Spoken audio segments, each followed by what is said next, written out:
I still remember the sound of the glass breaking. It wasn't loud, just a soft, sharp crack, but it cut through the music like thunder. My father's face went pale as he looked up at the television screen. On it, I stood in full Navy dress blues, being saluted by the Secretary of the Navy himself. The announcer's voice echoed through the speakers. For extraordinary courage and leadership in active duty, we honor Lieutenant Commander Grace Dalton. That was the moment his new wife screamed. And the guests from last night's wedding, the same ones who'd whispered that I didn't belong, now stared at the screen in disbelief.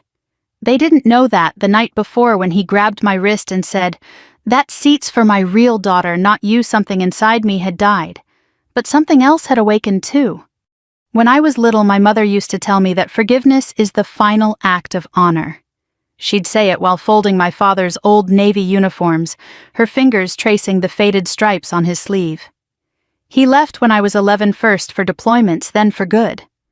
After Mom's passing, I carried her words like a medal no one could see. 10 years passed before I heard from him again.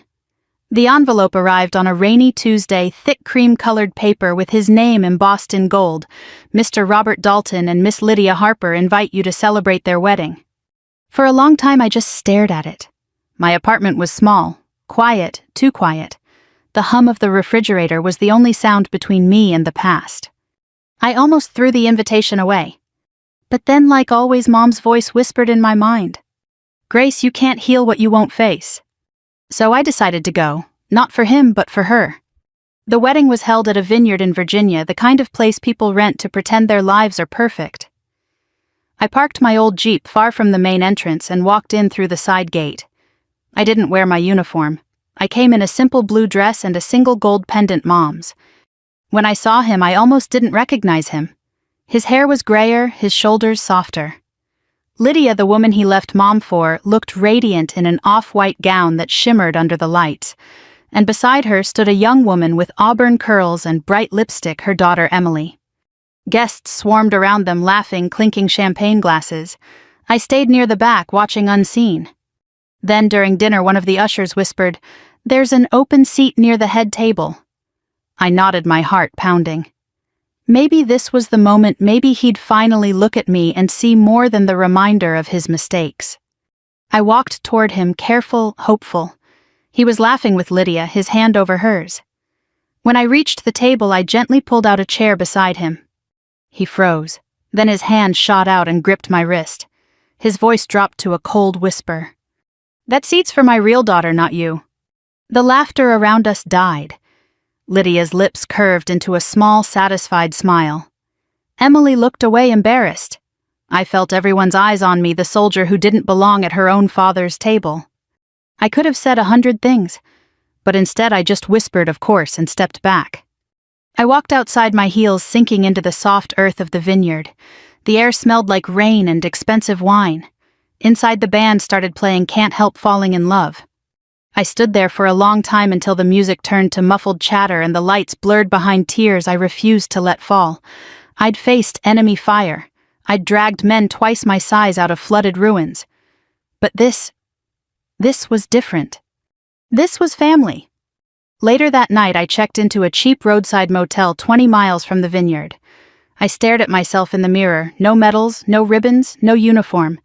Just a woman who had tried to make peace and failed. But failure, I'd learned, can also be fuel. I opened my laptop, logging into the secure server I hadn't used in months. There was a message waiting from Captain Morris, the Navy attorney who'd handled my mother's estate. He'd found something, a set of old land deeds and service trusts in Mom's name, property tied to veterans programs that my father had recently tried to liquidate without permission. I sat there staring at the screen, feeling a strange calm settle over me. "So that's why you invited me," I whispered, "not to make peace, to clear your name." I closed the laptop and took a deep breath. Mom wouldn't want vengeance, but she would want truth. I looked out the window at the empty parking lot, the rain coming down harder now. Somewhere between anger and mercy, I made my choice. "You wanted a real daughter, Dad," I murmured. "Tomorrow you'll see what one looks like." The next morning, while he and Lydia were still on their honeymoon, my lawyer executed the transfer documents restoring Mom's Veterans Foundation and freezing the accounts my father had used to fund his new home. By the time they returned, reporters were already calling. But that part, the part where the world finally saw who I was and what he'd done, that came later. For now, I sat quietly in that motel room, sipping bitter coffee, watching the sun rise through streaked glass, and thinking about the woman who taught me what honor truly meant. "You can forgive without surrender," Mom once said. "You can love without staying broken." That morning I understood her at last. The vineyard light still shimmered behind me as I walked toward the parking lot. From a distance, the music and laughter carried through the night like nothing had happened. But for me, time had stopped at the moment my father's hand wrapped around my wrist. It wasn't the pressure of his grip that hurt, it was the way he looked at me like I was a stranger interrupting a picture-perfect moment. I'd been in war zones in places where you didn't have time to feel, but standing there surrounded by people who used to call me Bobby's little girl, I felt something colder than fear and visibility. The air was damp with the smell of rain and grapevine. I walked past parked cars, past couples laughing, past the glowing reception tent.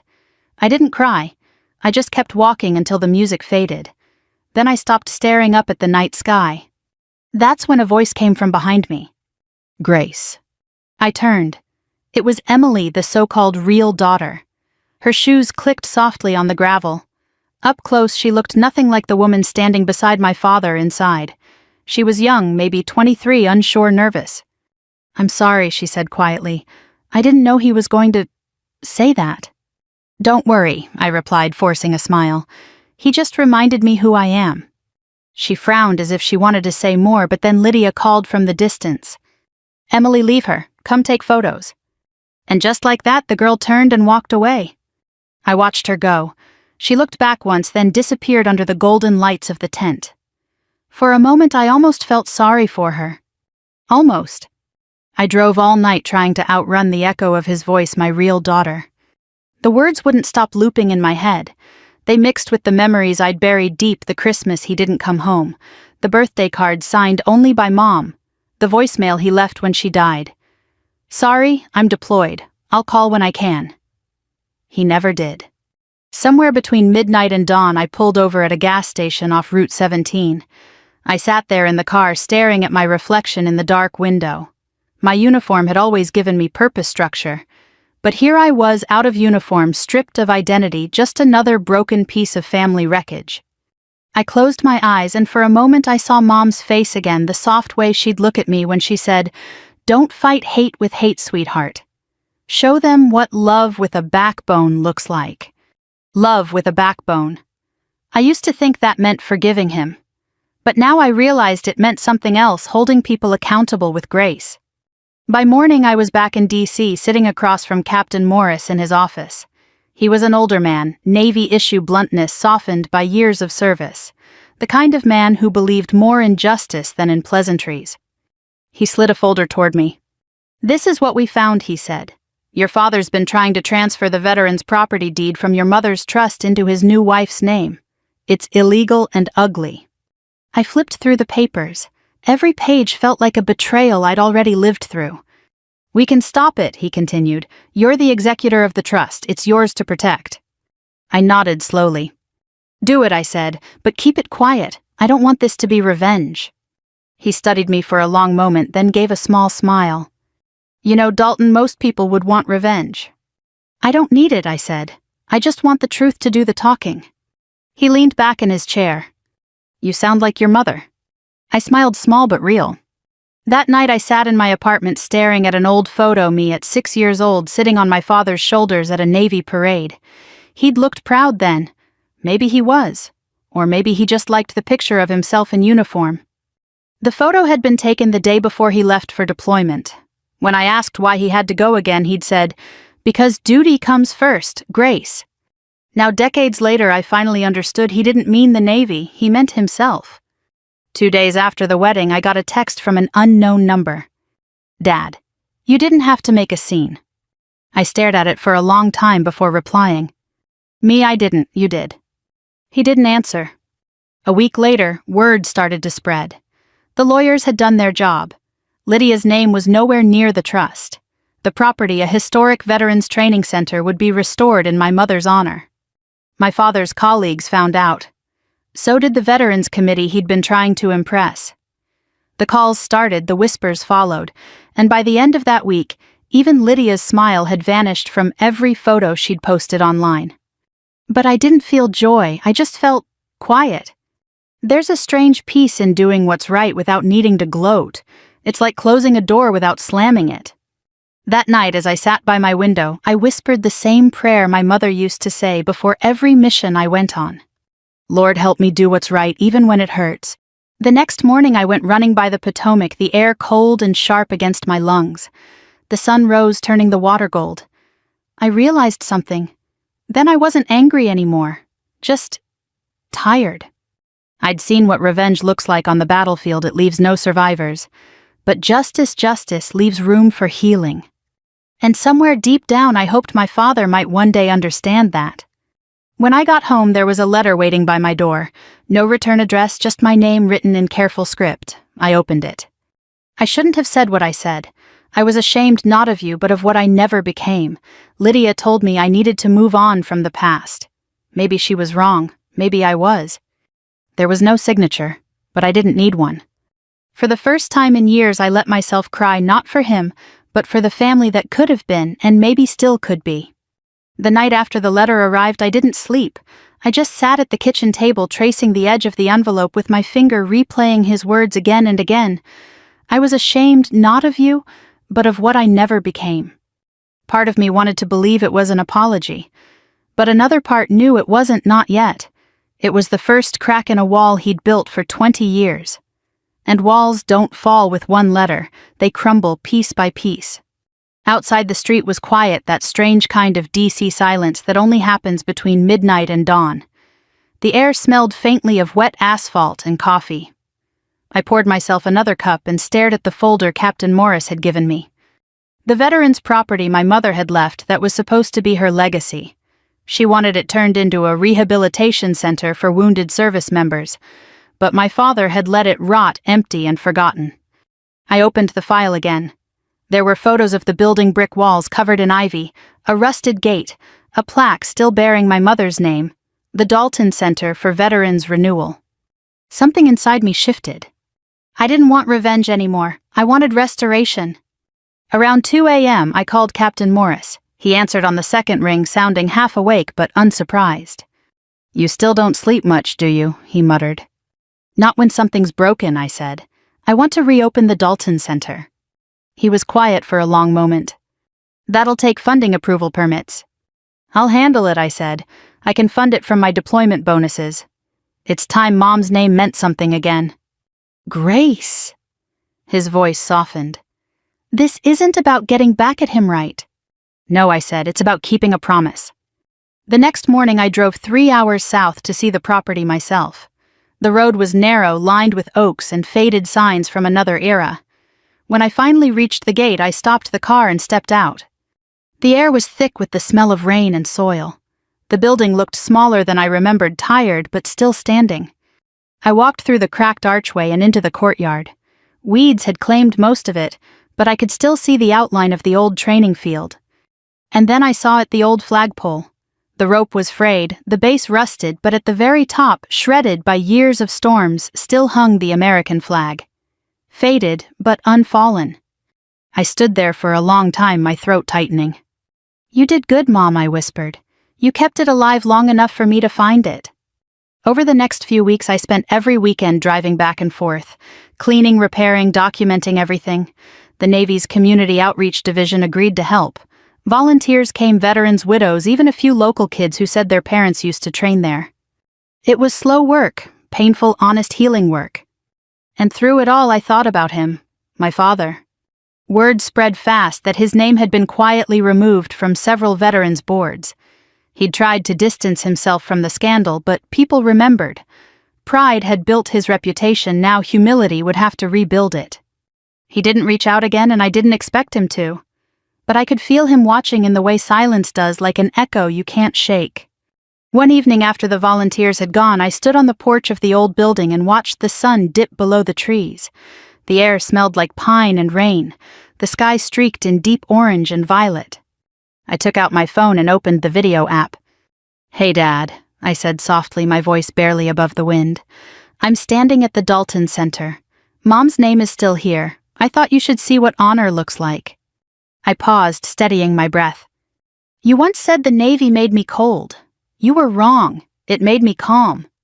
I didn't send it. I just saved the video, closed the app, and slipped the phone back into my pocket. Some messages aren't meant to be delivered. They're meant to be spoken just once to let the ghosts go. Later that night, as I sat on the porch with a cup of coffee and the crickets singing in the background, I noticed headlights pulling up the dirt road. A black sedan stopped by the gate. For a moment, my heart froze. Then I saw who stepped out, Captain Morris. He climbed the porch steps, shaking his head. You really don't know how to slow down, do you? Not my style, I said with a small smile. He handed me an envelope. Thought you'd want to see this. Court finalized the property transfer this morning. It's officially under your name now, and the trust's mission is legally restored. I opened it and saw the seal, United States Department of the Navy. It was done. You did good, Grace, he said quietly. Your mom would be proud. Maybe, I said. But this isn't finished. There's still something I owe him. Your father. I nodded. Forgiveness, I said, but not yet. That night, I drove back to the motel where I'd stayed after the wedding. The same room, same flickering light above the door. But this time I wasn't the same woman. I looked in the mirror and saw the reflection of someone who'd survived not just combat but family. And that's a different kind of battlefield, one that leaves scars no one sees.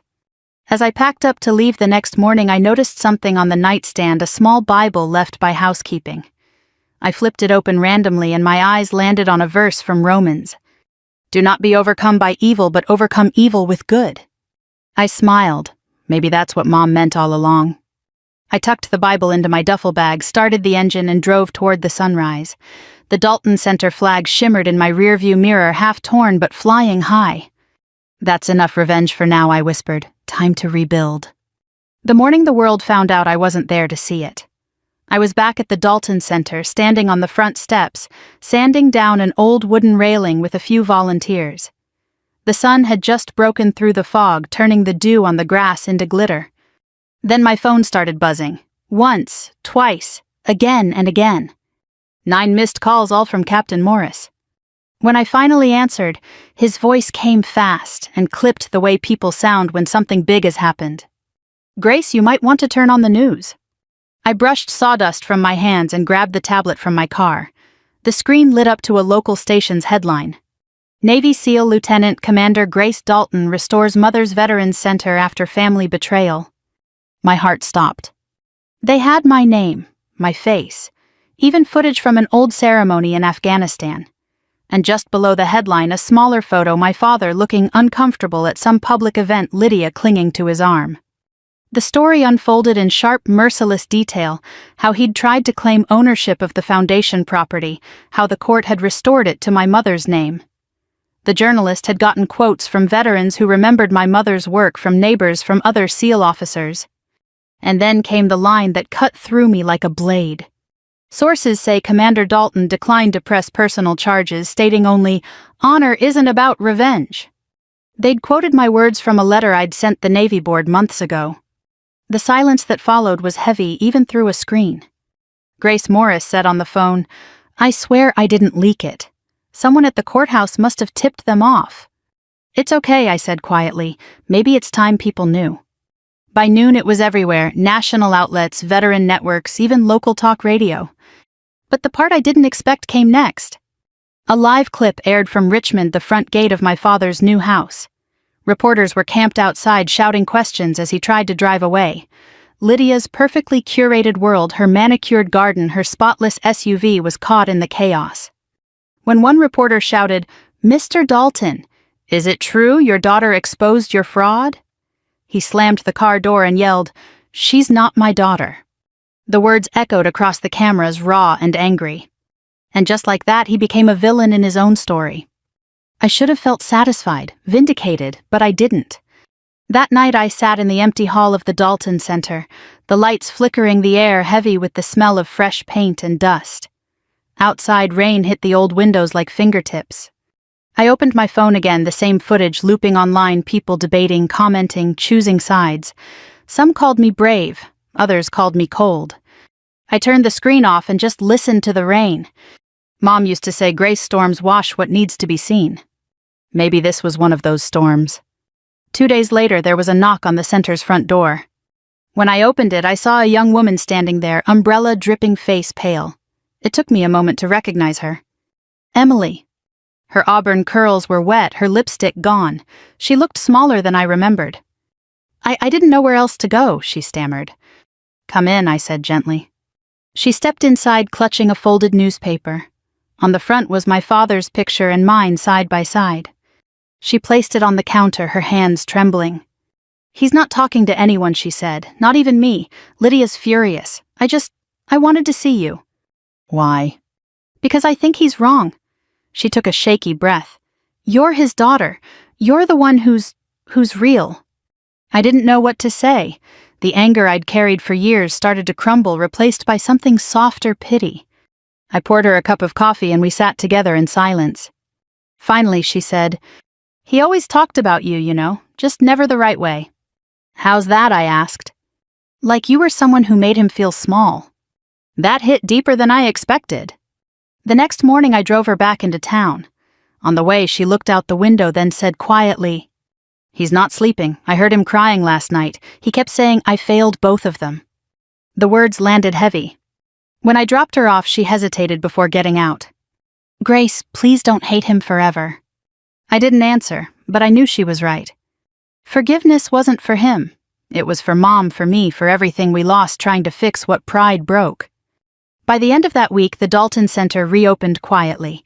Veterans began arriving, old Marines with canes, young recruits on rehab programs, widows with stories that sounded too familiar. We held a small ceremony.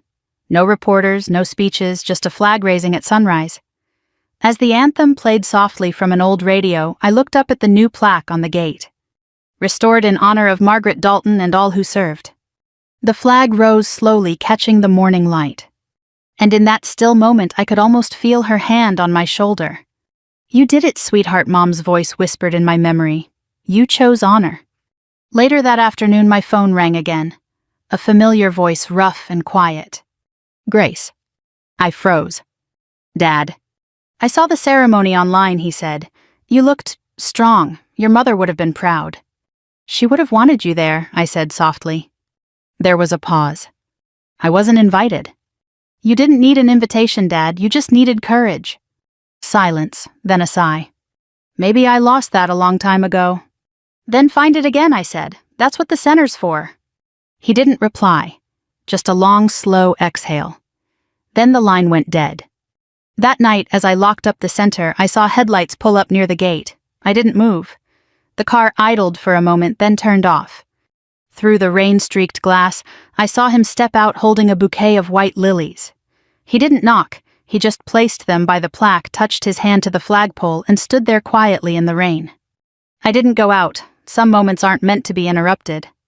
He stayed for a long time, then got back in the car and drove away.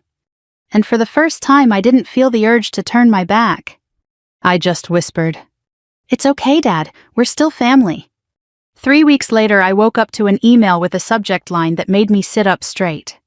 Official Notice Commendation Ceremony, United States Navy. At first I thought it was some standard acknowledgement, a form letter maybe, but as I read, my breath caught. Lieutenant Commander Grace Dalton is to be awarded the Navy Cross for extraordinary heroism in the line of duty for actions that saved civilian lives during Operation Frost Tide. They wanted me at the Pentagon, full dress blues, public ceremony. I stared at the words for a long time, then leaned back in my chair. Of all the moments for this to happen now, after everything that had already gone public. The irony wasn't lost on me. The morning of the ceremony, the city felt different. Washington had that crisp, solemn air that always hangs over official days. The streets were lined with flags. Every stoplight felt slower, every salute heavier. I drove myself, no entourage, no family. Just me in the uniform I hadn't worn since before the wedding. As I pinned the ribbons in the mirror, I caught my reflection, eyes steady, posture perfect, but the heart beneath it still bruised. Before leaving, I stopped by Mom's grave. The frost had just started to settle on the ground. I brushed off the headstone and whispered, You always said honor isn't about revenge. I'm trying to live that, Mom, even when it hurts. Then I saluted and left. The Pentagon auditorium was full Navy brass media crews, foreign attachés, even a few congressional aides. The Navy band was setting up in the corner. I stood in line with 3 other recipients, all men older than me. They were polite but distant, like they weren't sure what to do with the only woman in the group. I didn't mind. I'd learned long ago that recognition doesn't always come with comfort. Captain Morris was there too. He gave me a quick nod from across the room, pride in his eyes. Then I saw him.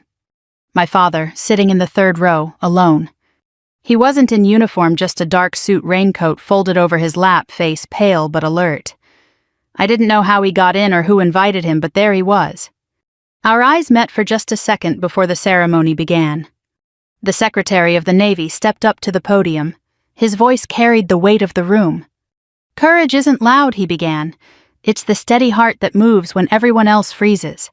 Today we honor one such heart, Lieutenant Commander Grace Dalton." Applause echoed, polite and formal. I walked forward, heels clicking against marble. The sound filled the silence. He read the citation details I'd almost forgotten. How we'd rescued a convoy of civilians under fire. How I'd led a team through a flood zone without backup. How when communications failed I carried the radio myself across open ground, wounded, still directing air support. The secretary turned toward me. "In every generation," he said, "the Navy produces one who reminds us what service truly means. Commander Dalton, it's an honor to salute you." Then he did something unexpected. He saluted me. The entire room stood. Applause thundered. Cameras flashed.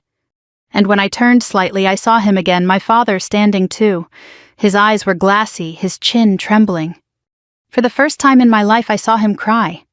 After the ceremony, people lined up to shake my hand. Photographers, officers, even a senator I'd never met. But my mind was elsewhere. I slipped out a side door into the cold air. The sky was gray, the wind sharp, but it felt good, real. I stood by the reflecting pool, watching the ripples of my own shadow in the water. Then I heard footsteps behind me. Grace. I didn't have to turn around to know. Dad. He stepped up beside me, hands deep in his pockets. For a while, neither of us spoke. Finally, he said, "I didn't deserve to be here." "You showed up," I replied. "That's more than before." He nodded, eyes fixed on the water. "You were always braver than I was. Your mother knew it. I think that's why I resented you." I looked at him, searching for anger and finding none, just regret. "You didn't need to resent me," I said softly. "You just needed to be my dad." He exhaled a shaky, broken sound. "I'm sorry, Grace, for everything, for that night, for what I said, for the seat. You can't take back words I said, but you can change what comes after." He nodded again, eyes wet. "Do you think she'd forgive me?" I smiled faintly. "She already did." We stood there in silence. The flag above the Pentagon rippled in the cold wind. A few reporters spotted us from a distance, their cameras lifting, but I raised a hand and shook my head. They lowered them. Some moments aren't for headlines. When he finally left, he didn't hug me. He just saluted, a small, trembling salute, and I returned it sharp and steady. That evening, as I drove back to the Dalton Center, the ceremony still replayed in my mind. The applause, the salute, my father's tears. For years I had imagined revenge as a victory, a moment when the world would finally see me win and him fall. But now, sitting in the quiet hum of the car, I realized it wasn't about winning or losing. It was about release. Mom once said, "Revenge is noise. Forgiveness is silence that finally feels safe." That night, for the first time in decades, I slept peacefully. And when morning came, the world seemed new, the air clean, the pain quieter. There was still a long road ahead, but at least now we were walking it in the same direction. The day after the ceremony, I returned to the Dalton Center early. The fog still clung to the trees, the flag damp from a night of rain. I stood in the parking lot for a long time, staring at the building. It looked alive, now restored, painted, the windows shining again. But more than that, it felt alive. Voices carried from inside, hammers, laughter, coffee cups clinking. It had become exactly what my mother dreamed, a home for those trying to rebuild. And maybe in a way, so was I. Around noon, I was in the kitchen helping unload supplies when I heard a knock at the door. I turned, wiping my hands on a towel. Standing there holding 2 paper cups of coffee was Emily. "You always look busy," she said, smiling shyly. "So I brought reinforcements." I couldn't help but laugh. Thanks, you didn't have to. I wanted to, she said softly. You probably don't know this, but after everything happened, my mom left. She said your dad embarrassed her. She's been staying with her sister in Richmond. I looked at her, the weight of those words landing hard. Lydia had left. How's your dad? I asked quietly. He's different, she said. He doesn't talk much. Just works in the garden, listens to old Navy radio shows. She hesitated. He keeps a picture of you and your mom on his desk now. The one from your graduation. My throat tightened. I hadn't seen that photo in years. You don't have to tell me that, Emily. I want to, she said. Because he's trying, Grace. I think he really is. I nodded slowly, not ready to say what I felt. Guilt, relief, maybe even hope tangled together like old ropes. We sat on the porch steps sipping coffee as the volunteers worked. Emily watched the flag swaying in the breeze. I didn't know much about the military before all this, she said. But I started reading about what you do. Navy SEALs. You went through that, the training, the drown-proofing. I smiled faintly. It's as fun as it sounds. You could have done anything. Why that? I thought about it. About the sand, the cold, the endless shouting. About how for years every mission felt like an escape from home. Because when you're out there, I said, you stop being somebody's disappointment. You just become a part of something bigger. You learn what loyalty really means. She nodded slowly. Maybe that's what Dad's learning now. A few weeks later, Emily began volunteering at the center. She helped organize records, sorted supplies, and talked to veterans who needed a friendly face. The staff adored her. Sometimes when I watched her helping the older Marines or laughing with the volunteers, I saw something of Mom in her, that gentle patience, the ability to listen without judgment. And though I'd never say it aloud, I knew Mom would have loved her. One afternoon after everyone had gone, I found Emily sitting alone in the main hall. Papers spread everywhere, scholarship brochures, program applications. Working late, I asked. She looked up, flustered. I was going to tell you, but I'm applying for a Navy ROTC scholarship. I blinked, stunned. You're serious? I am, she said. I want to serve. Maybe not as a SEAL, she laughed nervously, but in logistics or engineering, something that matters. For a long time, I just stared at her, trying to find words. Finally, I smiled. You have no idea how proud that would make your father, both of them. She smiled back, eyes wet. You mean you? No, I said gently. I mean the one who's learning how to love right this time. That weekend, I drove her to her father's house. He'd moved back into the old home he and Mom once shared, now repainted and quiet. The garden was blooming again. He was kneeling by the rose bushes when we arrived. When he looked up, he froze. Grace, he said softly. I nodded. Hi, Dad. For a moment, none of us moved. Then Emily stepped forward. I got in, she said, handing him the acceptance letter. He unfolded it with shaking hands, his eyes scanning the page. When he looked up, tears were already falling. You're joining the Navy. Yes, sir, she said proudly, with Grace's help. He looked at me, then really looked, and something broke in his face like a man finally letting go of years of pride. Thank you, he whispered, for helping her, for everything. Don't thank me, I said, just be her father, that's enough. He nodded, his voice trembling. I wish I'd done that for you. I smiled faintly. You still can, just not the same way. We spent the afternoon talking on the porch. No cameras, no reporters, just 3 people who'd all been broken by the same man in different ways, and somehow were learning to heal together. As the sun dipped low, my father stood and saluted the flag in his yard. Emily followed, clumsy but sincere. Then he turned to me and said, You're the best thing I ever gave this world, Grace. I didn't cry. I just returned the salute and said, You gave me Mom, that was enough.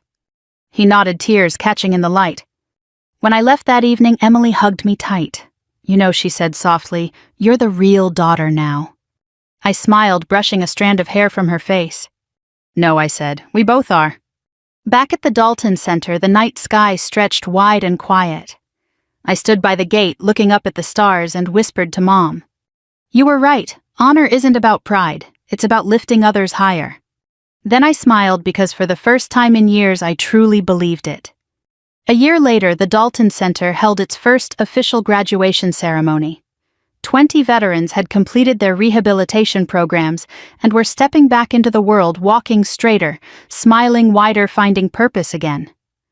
The courtyard was draped in flags and sunlight, and the air smelled like coffee and pine.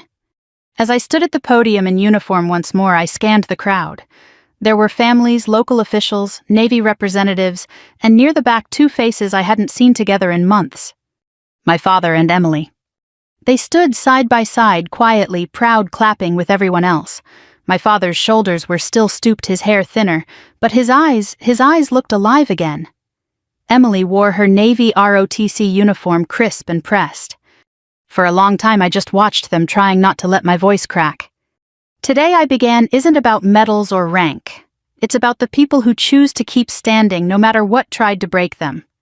I told them about my mother's dream, about how this place had been born from both love and loss. I told them how the hardest battles aren't fought overseas, they're fought in kitchens, hospitals, and quiet rooms, where forgiveness feels impossible. When I finished, there was silence, then applause, not thunderous, but genuine human. And when it faded, I saw my father walking toward the stage. He moved slowly, each step deliberate. When he reached me, he didn't say anything at first. He just looked up the way a man looks at something he thought he'd never see again. Then he climbed the steps, his hand trembling slightly as he reached into his coat pocket. He took out a small folded piece of fabric, one of Mom's old Navy handkerchiefs. He pressed it into my palm and said softly, "She wanted you to have this when you made peace with me. Took us a while." I smiled through the lump in my throat. "Yeah," I said, my voice cracking. "We don't do anything the easy way, do we?" He laughed, not the proud, performative laugh I remembered from childhood, but something smaller, truer.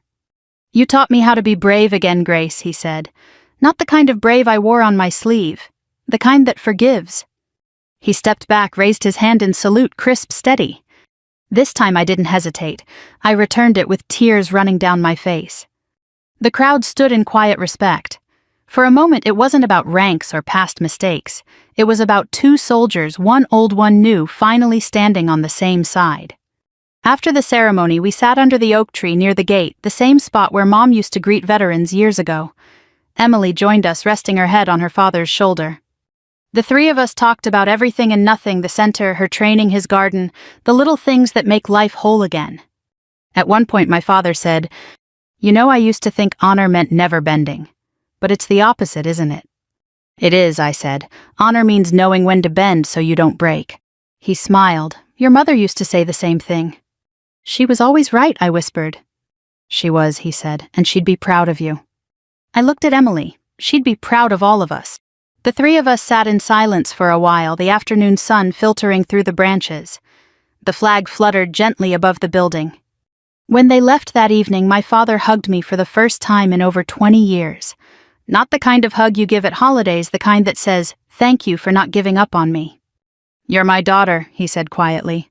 "Always were, always will be." I held him tighter and whispered, "You're my father, always were, always will be." As he and Emily drove away, I stood at the gate watching their car disappear down the old dirt road. For the first time in decades, I didn't feel divided between who I was and who I'd been. I just felt whole. That night, after the last of the lights went out and the building fell silent, I walked the halls one more time. Each step echoed softly, a reminder of how far we'd come. In the main hall, I stopped beneath the new inscription carved into the wall. "Honor isn't about revenge, it's about redemption."